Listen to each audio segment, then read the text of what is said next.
Hello, I'm Lillian Mills, Interim Dean of the McCombs School of Business at the University of Texas at Austin. Welcome to Texas McCombs Presents and the Texas Tribune with host Evan Smith, CEO of the Texas Tribune, and our distinguished McCombs alumnus, Gary Kelly, CEO of Southwest Airlines. Texas McCombs is known for exceptional faculty, groundbreaking business research, future-forward curriculum, and top-ranked academic programs. We research and anticipate changing market needs and prepare our students to be agile leaders in a world we can't yet imagine. Texas McCombs is a shining example of the University of Texas at Austin's promise. What starts here changes the world. Thank you for joining us today, and we hope to see you again soon.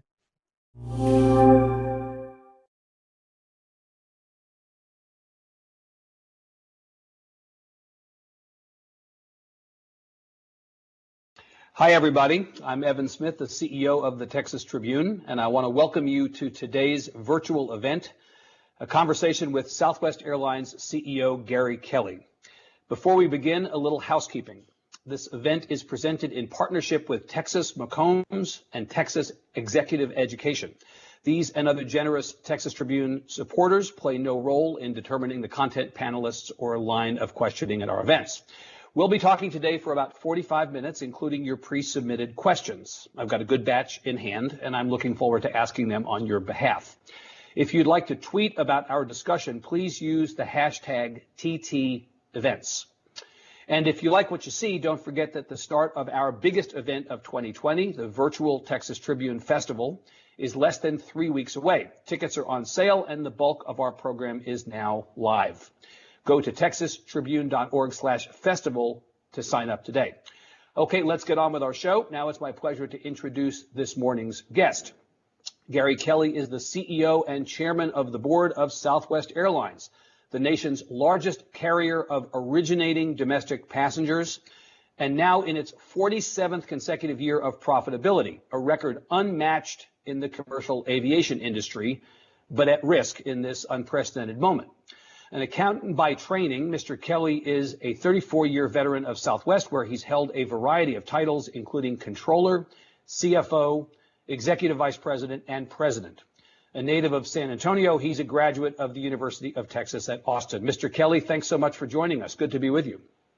Evan, it's great to be with you, and thanks for having us. Sure thing. I thought, Mr. Kelly, I'd start out by asking you to talk about Southwest's response to the public health emergency, how it's changed the way you do business, and deal with and serve the likes of me. As I've told you, I'm a frequent traveler. Before all this, I was flying 3 to 4 times a month, far and away most often on Southwest. I have not flown since March 5th, and I have no plans or intentions to fly anytime soon. I'll confess to having trepidations, and I know I'm not the only one. Bottom line is, I have no firsthand experience of what it's like to fly now. Tell me, what's it like to fly now? Well, Evan, again, thanks for having us, and thanks for starting there. That's, the safety of our people and our customers, the health of our people and customers is our top priority. Yeah. And obviously, this is a scenario that our country arguably hasn't seen in a century. So it comes as quite a shock to all of us. But, yeah. I think the first challenge that we faced going back to March was just getting enough personal protective equipment, quite frankly. So there was a scramble for that in terms of just getting needed supplies through the supply chain. Yeah. And then working with the CDC to try to figure out what protocols make sense. So we're long past that at this point. By the time we got to May 1st, we had really settled in with what we wanted to do.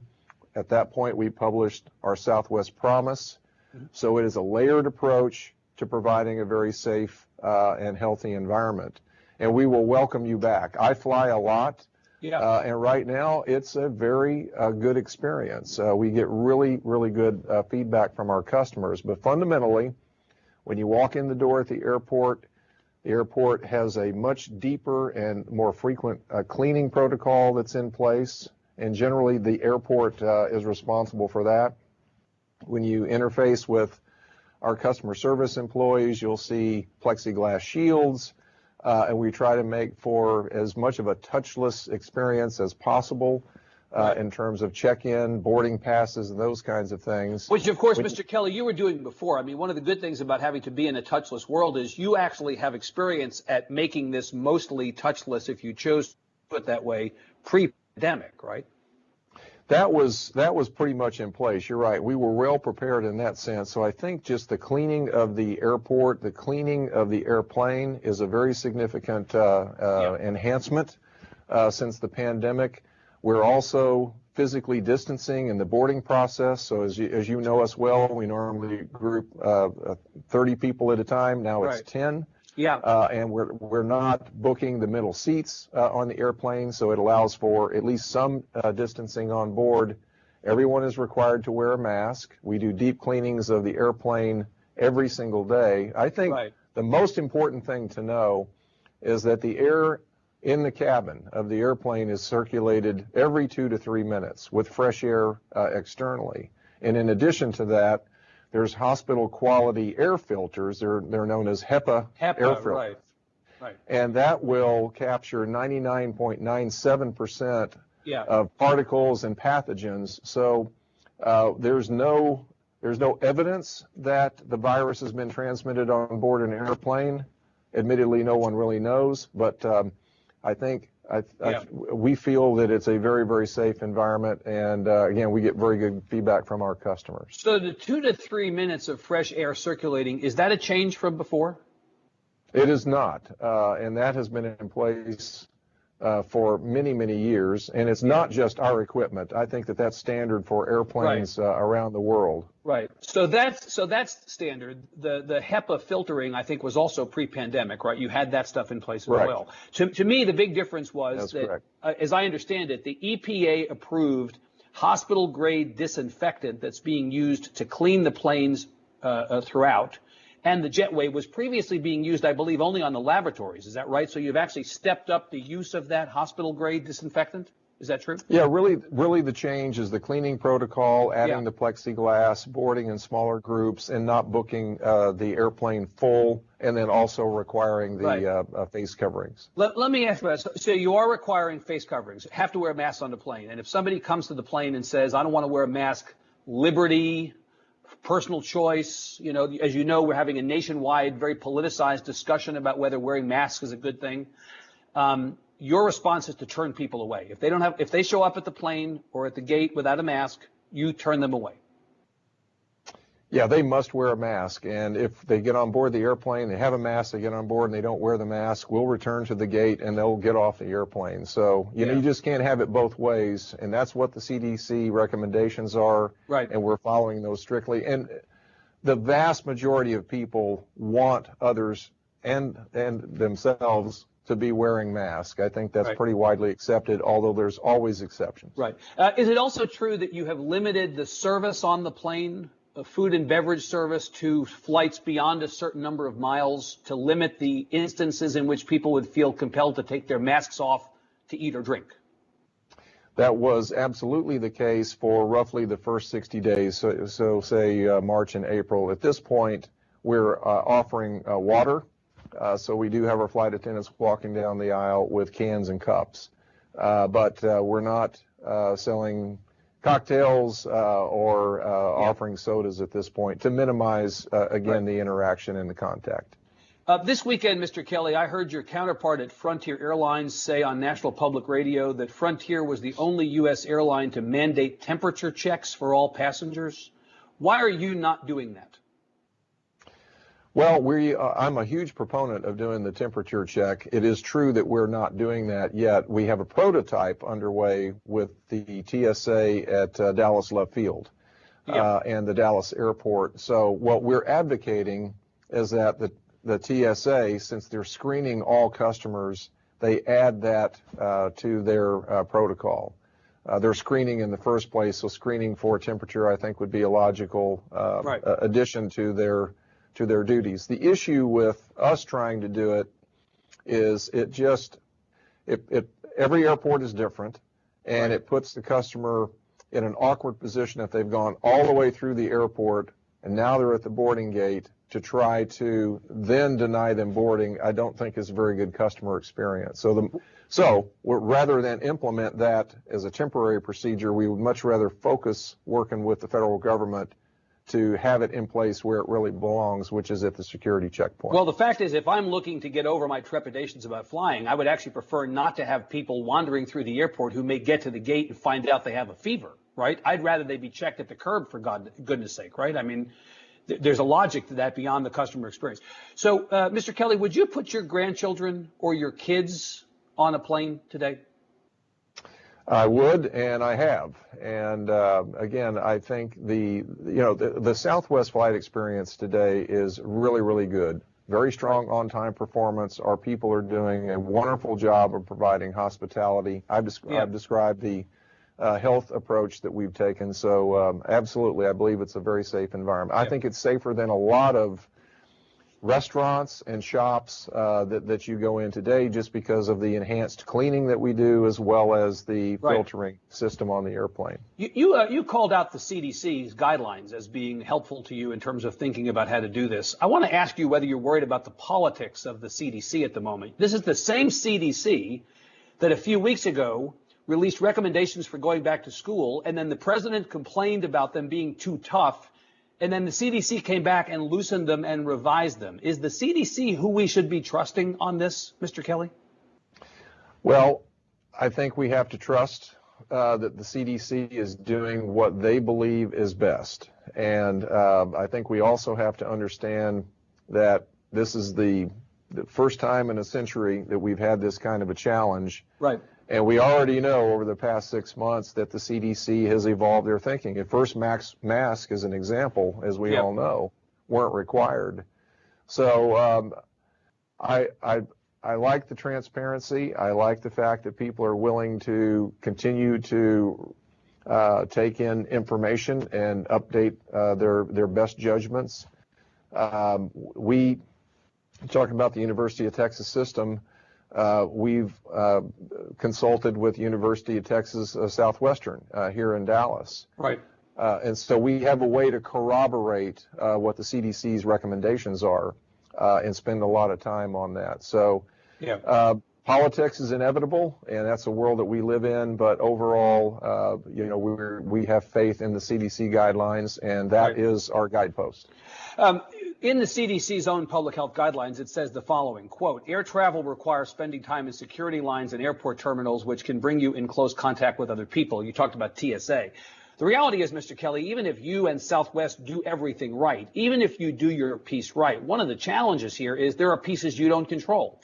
You don't control how the TSA operates, and you don't control how the airport authorities operate their facilities. So really, you can't do everything, right?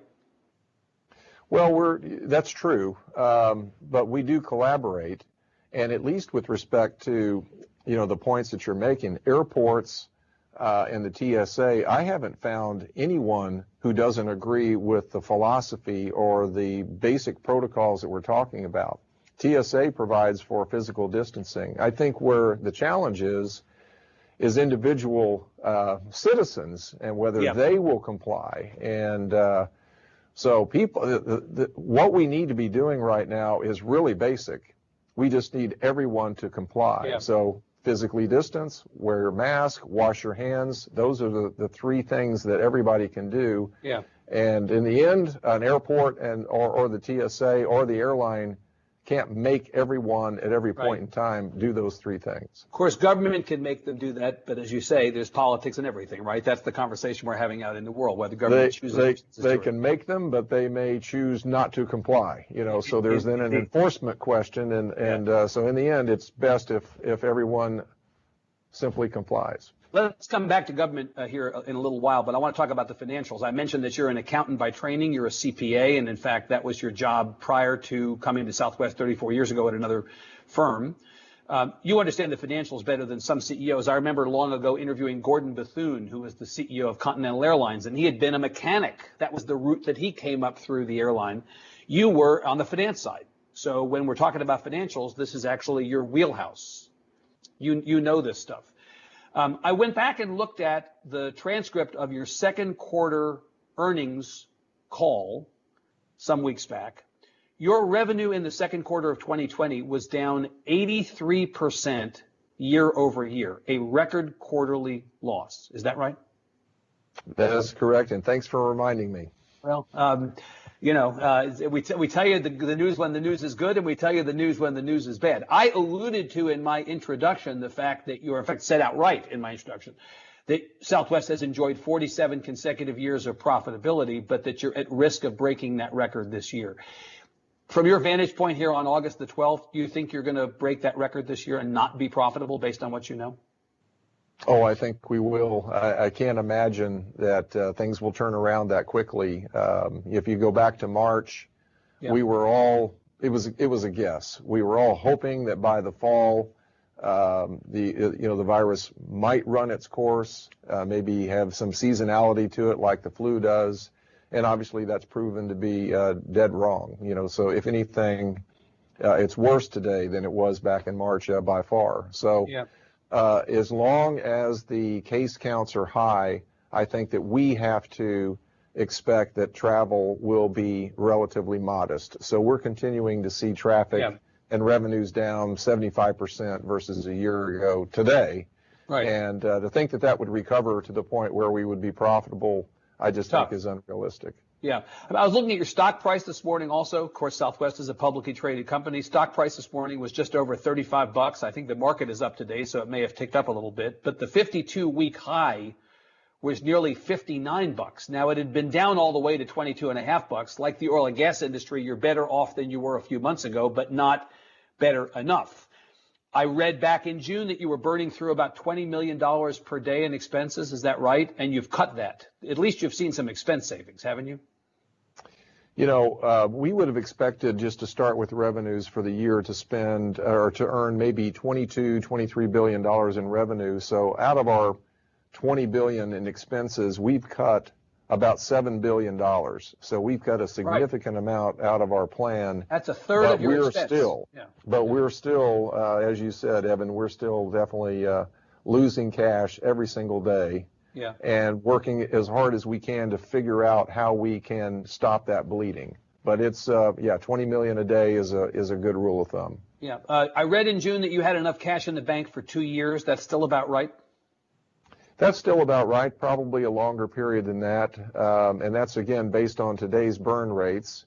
And as time goes by, I would expect things to continue to improve so that we continue to mitigate that cash burn. But, we've got a long way to go before we can feel like we're out of intensive care. I want to ask you about a couple of aspects of your business. It's almost like a game show speed round here, although we're not at the end, because I want to understand a little bit about how this business has contracted. What percentage of your fleet of planes is out of commission right now, grounded? We have a fleet, call it, of 750 737s. Yeah. At our peak back in April, May, we probably had 400 on the ground. And today it's more around 100 aircraft, but it's a little misleading because the duty day or the usage of an airplane is well below what one would expect. So it just helps for us to keep airplanes moving as opposed to sitting. Yeah. And so, but I think in terms of an effective utilization, what you can absolutely assume that hundreds of airplanes are being idled at this point, although it's literally just 100. What percentage of your flight schedule is down? What percentage of your flights are not operating today versus what they would have been at peak pre-pandemic?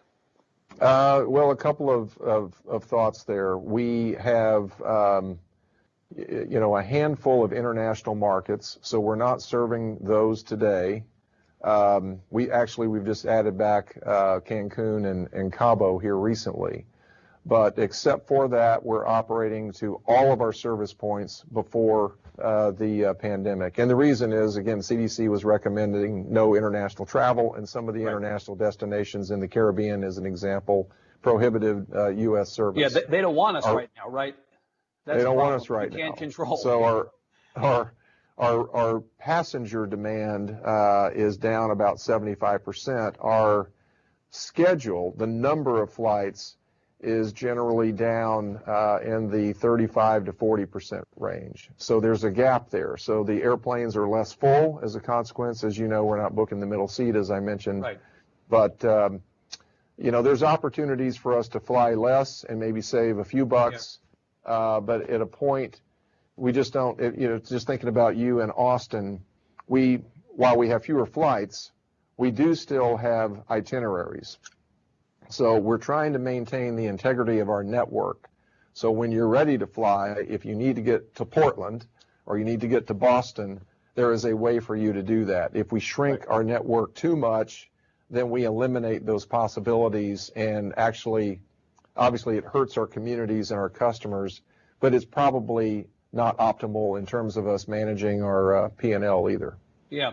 You said 75% of your passenger load is off. Is that right? 75%? Yes. Yeah. 75% less than a year ago. A year ago. I was doing the math on the loss of the middle seats. It's like I mean, even an idiot like me can do simple math. Middle seats, you're losing 1/3 of the passengers on a given plane just on the basis of those middle seats, right? But it's more than that. So there's a balance that we strike right now. Again, because the demand is so far reduced from a year ago, it's unlikely that we would fill many flights anyway. That's not why that's not why we've adopted the policy. Right. But when we actually try to look at the, pluses and minuses of not booking the middle seat, I don't think it's really costing us that much. Our overall load factor right now is not 67%.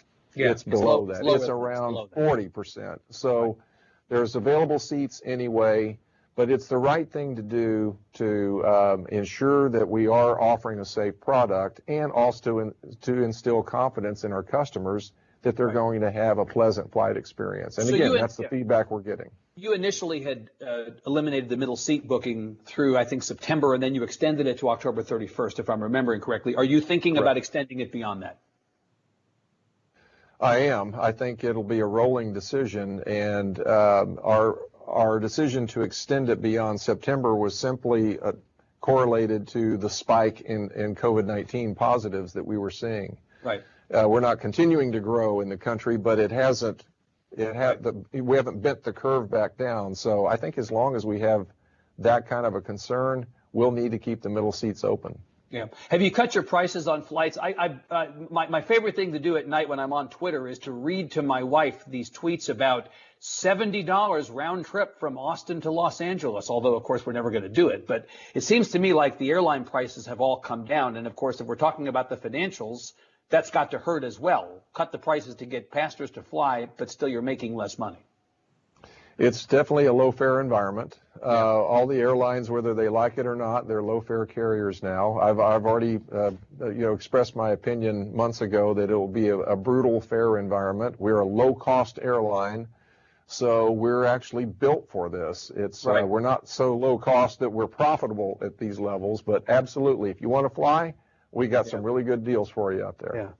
Yeah. And I want to ask you last about workforce, Mr. Kelly. In your bio, on the Southwest website, it says the following thing. Gary's biggest source of pride is the fact that Southwest Airlines has never had a single layoff in the airline's 48-year history. That is still true, right? You've had people separate from the company, but not in an involuntary way. That is absolutely true. Yeah. I read that your voluntary separation or extended leave opportunity during this pandemic, 28% of the airline's total workforce took you up on it, roughly 17,000 employees. Is that right? That is correct. About 4,400 took voluntary separation packages, and about 12,500 signed up for either 6, 12, or 18-month leave packages. So again, those are not layoffs. Those are not furloughs. Those are voluntary decisions on the part of your employees. Had people not taken that opportunity, would you have had to pull the trigger on layoffs? Oh, I think that would have made the decision a lot harder here. So as you know, I promised our people that we won't have a furlough at least through the end of this year. Yeah. And the CARES Act provided for a commitment by the airlines for those who took the assistance the payroll assistants to commit to no furloughs through September 30th. Virtually all of our competitors have put out furlough notices for October 1 as a consequence of that. But you have not. Yeah, we have not, and you're exactly right. I think it's almost 30% of our employees will be separating for the company either permanently or temporarily, and certainly that provides some cushion for us here going into the fourth quarter. It makes it easier for us. This is a game of trying to manage through this. Yep. Because we're in a trough, and I firmly believe that things will get back to normal. It will get better and back to normal. The question is when. And we don't want to downsize our company so radically that we can't then recover.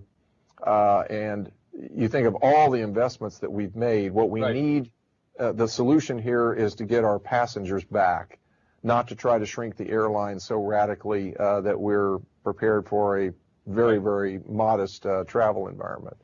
Let me go back to that second quarter earnings call. This is something you said.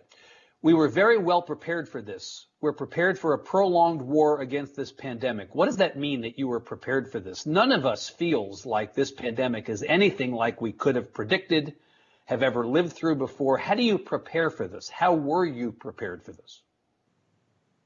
Well, I think one of the greatest strengths of Southwest over a long period of time has been our preparedness, and it's for the unexpected, whether it was 9/11 or the Great Recession or the Gulf War going back into the 90s or now this. This is by far the worst, by far the worst.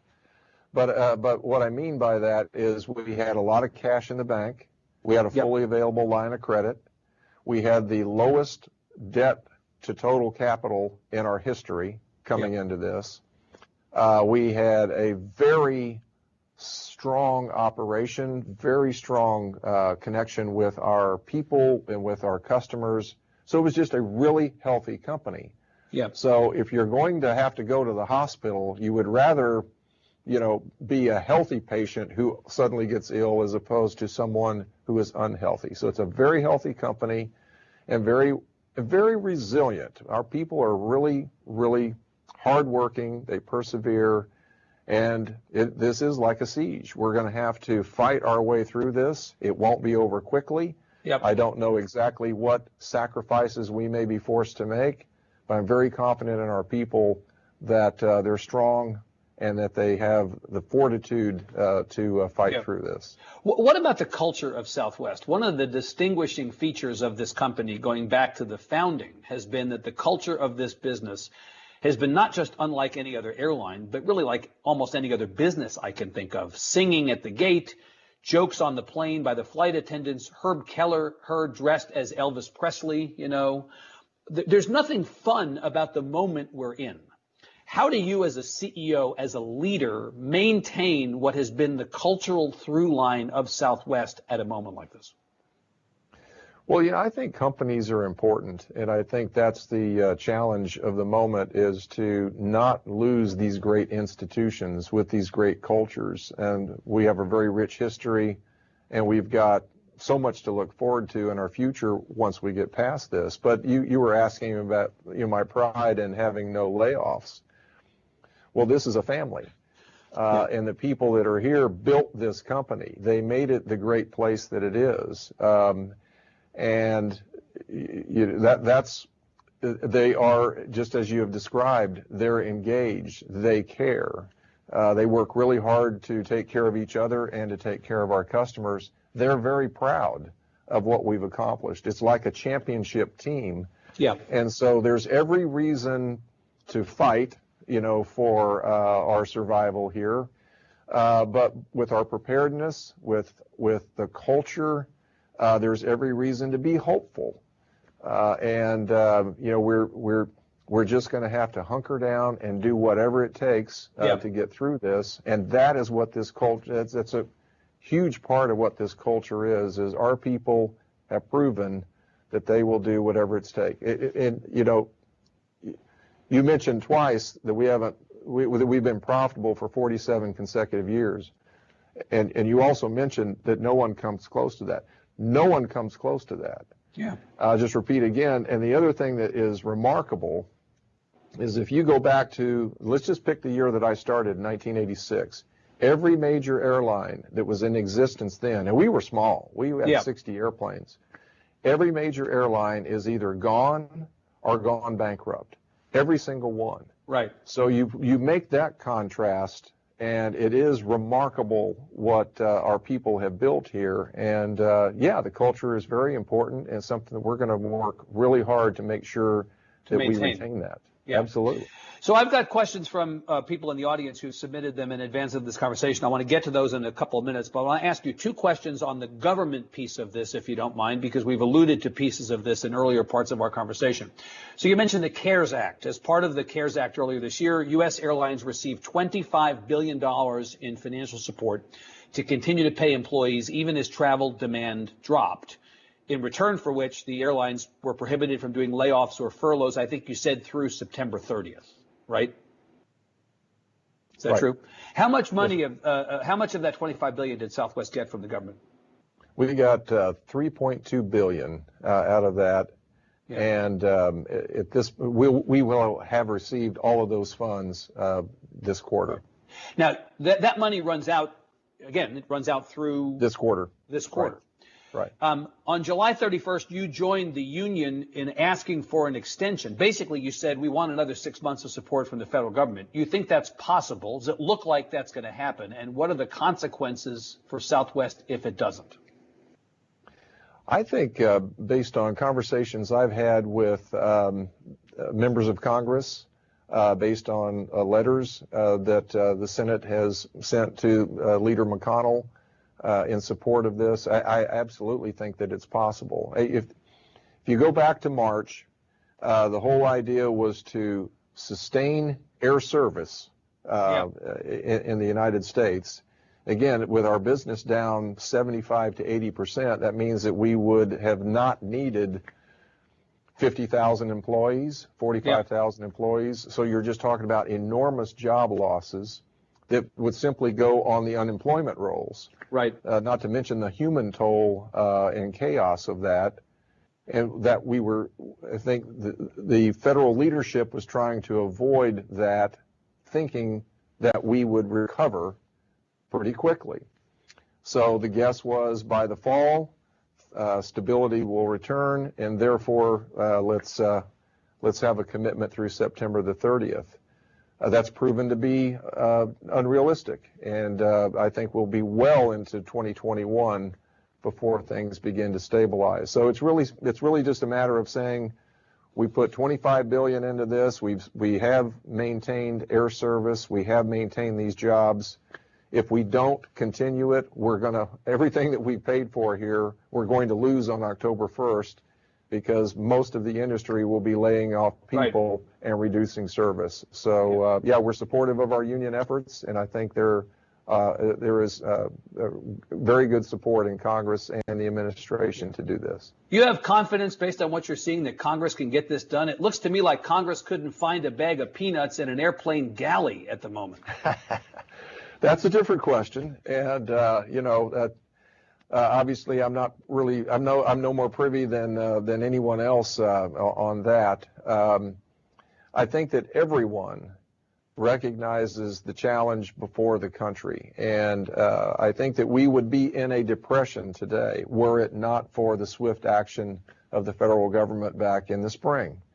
So I got to believe that it'll happen, and there's just a lot of sausage making, obviously, underway that we just don't have visibility to. But the country needs it, and I think every federal leader knows that. Yeah.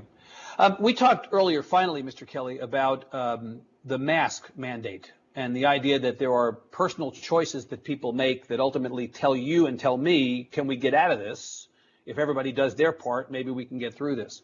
I want to ask you if you think the government has done enough. Has the government focused enough on the public health aspect of this conversation? Have the requirements been stringent enough? You said on CNBC in late July, quote, "I just don't think it should be only for air travel. Let's mandate masks. You have to wear pants.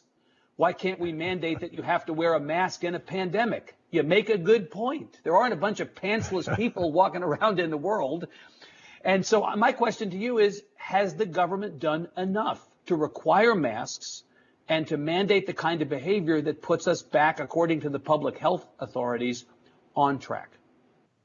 You know, the challenge is immense. So I think we all recognize that. I don't know that we were as well prepared as a world and a country, for this pandemic as we would have liked.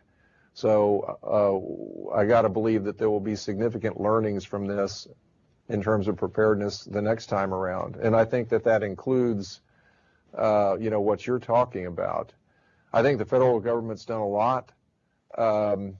I think as a leader, I always feel like I could have always done more. I'm never totally satisfied with my performance, and I would certainly make that statement here for the federal government as well as just the interaction with the states. But, I think now we just simplify this, and well, what are we talking about? We need to have people, we need mandates to wear the mask. Yep. We need that. And have you communicated that to state leaders or to federal leaders? Because right now, the state has a mask mandate in place. Governor Abbott is stuck between being told he's not doing enough and being called a tyrant, right? At the federal level, we still are not living in a world in which the federal government has mandated masks. So my question is, have you communicated to those people that you believe that we ought to be mandating masks? Let's get on with it. Absolutely, and I think then what that translates to is the CDC produces its recommendations and then leaves it up to the states to, so it's sort of local control. So I'm loath to criticize, whether the federal government should then have a federal order. Right. It's sort of above my pay grade. But in any event, what we're left with in our country is a patchwork, and there's an independent spirit, of course, as Americans as well, which I know we all respect. Right. But in this particular case, I feel very strongly that I need to wear the mask, not just to protect myself, but to protect others. Other people. And that's where I feel very strongly that, this needs to be a mandate. And if you want to do these things, go out of your house, you ought to be required to wear a mask. Right. We've got to do everything that we can to crush this pandemic. And until we do, we're all going to suffer. So it seems very common sense to me. Okay. And I do have pants on, by the way, Evan. So that falls into the TMI bucket, Mr. Kelly. I'm going to go to audience questions, if you don't mind, with that graceless transition by me. We've got a handful of questions that have come in over the last couple of weeks, and I'm going to go ahead and ask those one at a time. From Bob. My 13-year-old son wants to be a flight attendant for Southwest and has even visited the training center in Dallas. Where will the industry be in 5 years, and what should he focus on for education and experience? Well, we would welcome to have him as a candidate and look forward to the point in the future where we are hiring again. Right now, we've got a freeze on hiring, as I'm sure you know, because we're actually trying to downsize the company here with our early retirement program. 5 years, I think, is a decent period of time to expect that the world can recover. I think it's predicated on us having a vaccine and bringing this pandemic under control. And then we need to learn our lessons here and make sure that we don't have a recurrence either of this virus or something else. And, the Spanish flu of 1918, 1919 was followed by the Roaring '20s. So we're a much stronger country today and have much better health care today than we did a century ago. So there's every reason to believe we can put a man on the moon 50 years ago. We can defeat this virus. So 5 years from now, we'll be hiring, and we will look forward to having this young man as a flight attendant. So, we're looking for people who are inspired to serve others and want to be a part of a great family and cause that we call Southwest Airlines. So we look forward to that. Good. On the workforce question, you talked about, you have a hiring freeze on right now. Anik asks, so many commercial pilots have lost their jobs. This is a drastic change in the industry because there used to be a shortage not so long ago. What can be done to empower all of this talent so the cycles of employment are more balanced? Oh, wow. That's a hard one.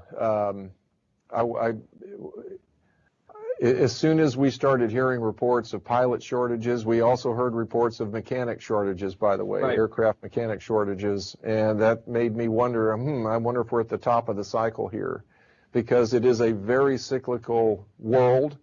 And then those cycles significantly impact the airline business. It's very high fixed cost. We're very energy dependent. It's very heavily regulated. And it's brutally competitive. So there's just, it's a pretty wicked mix of risk to try to manage. I, for one, don't believe that you can eliminate those risks. And that goes back to my point about trying to be prepared. You've got to have low cost. You need to have great people. You need to offer a great product and manage those finances conservatively. Have plenty of cash in the bank. And don't overextend yourself in terms of debt or commitments. And that's exactly what we've done. Yeah. And it's worked very well for near 50 years. Beverly asks, how are you approaching strategic planning for the medium to long term given the current environment? That's a great question, because you probably had a whole bunch of plans, as we all did who run businesses, for this year back in January and February. And then, of course, the Apple Cart overturned. And so those plans are no longer valid. Evan, that is a great question, and it's just, again, we have to take advantage of what is presented to us, so it's a great opportunity to learn. The first thing that we did back in April is we convened a group. It's being led by our president, Tom Nealon, to review our strategy, review our basic business model. Yeah. And what we concluded is that we don't need to change a thing, that we're very well suited for the current environment. Yeah. One thing we haven't talked about, Evan, is the fact that, we've got a mix of business travelers and people traveling on their own nickel. Yeah. Well, business travel has been crushed. Totally. And I think that it will be very modest for a long time, which means we'll be relying more on consumers. Well, we're a low-cost airline. We've got a low-fare brand. We don't charge for bags. All of that fits very well. So we like our business model, if you will, and our brand that we have going forward. In terms of our strategy, I would say then we need a short to medium term strategy, which is we need to lose the least amount of money possible. Some airlines around the world literally stopped flying. Yeah, because it costs you money, obviously, to burn fuel and pay people every time you take off. With an empty airplane, that's foolish. So we're still working on trying to optimize, how many flights should we have? How many customers should we expect? Because it's such a radical change. Yeah, it is pure guesswork at this point. But relative to our peers, I feel like we've done a really good job of managing through that. But that $20 million that we're losing today, we need to have a plan to get that down to zero as soon as we can. And it looks like it will take us at least into the first quarter of next year to do that. You make a good point about business travel. I mean, here we are sitting, me in my house and you in either your office or wherever you are. And we're conducting this conversation very pleasantly and without much effort, although there are a lot of people behind the scenes doing the work, on Zoom or on some sort of on Skype, on a platform. The fact is we've figured out in the last 5 months that we can conduct business this way. And I do wonder if ultimately when we come back to something approaching normal, if we're all going to think we don't need to travel as much for business simply because we discovered in this time frame that we can do it this way, and that's bad for the airlines, isn't it? People want to travel, just to sort of get to the end at the beginning here, but I don't think there's any question that we've all learned a lot. And I am at the office, and we do have a handful of folks here, but I just marvel at the technology, what we have been able to do. We've got we've got 2%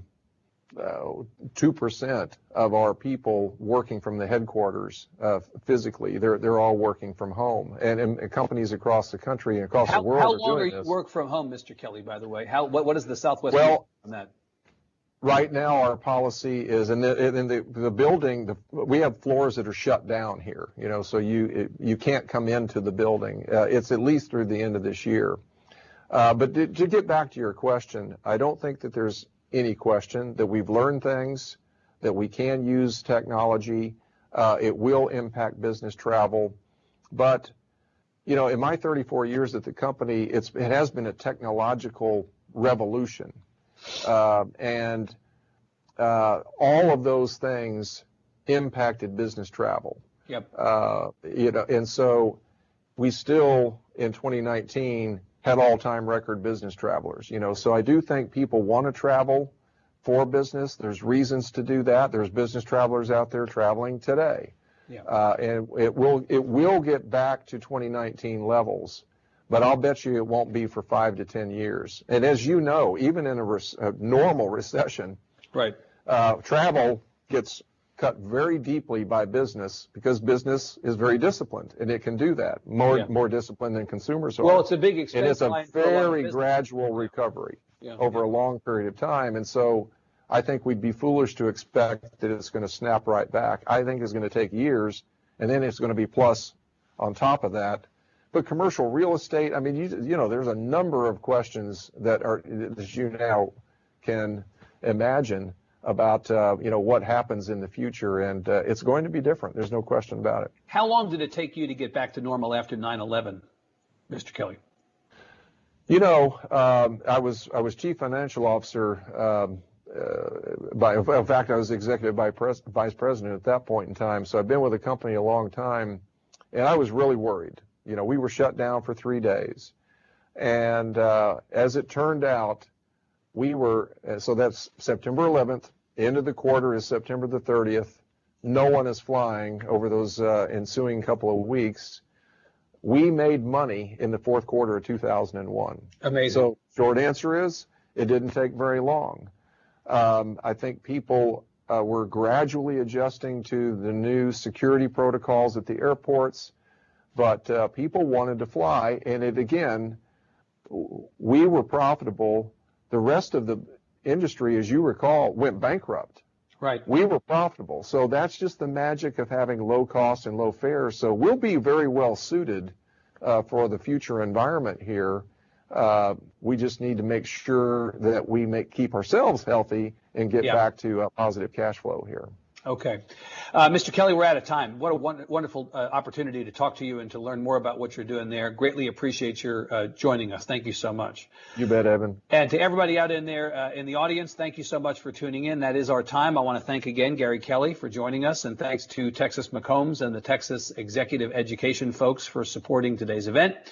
If you'd like to support events like this one in the future, become a Texas Tribune member and make our public service journalism possible. Go to texastribune.org/join. Stay safe, stay healthy, have a great rest of your day. Thanks very much, everybody. Bye-bye.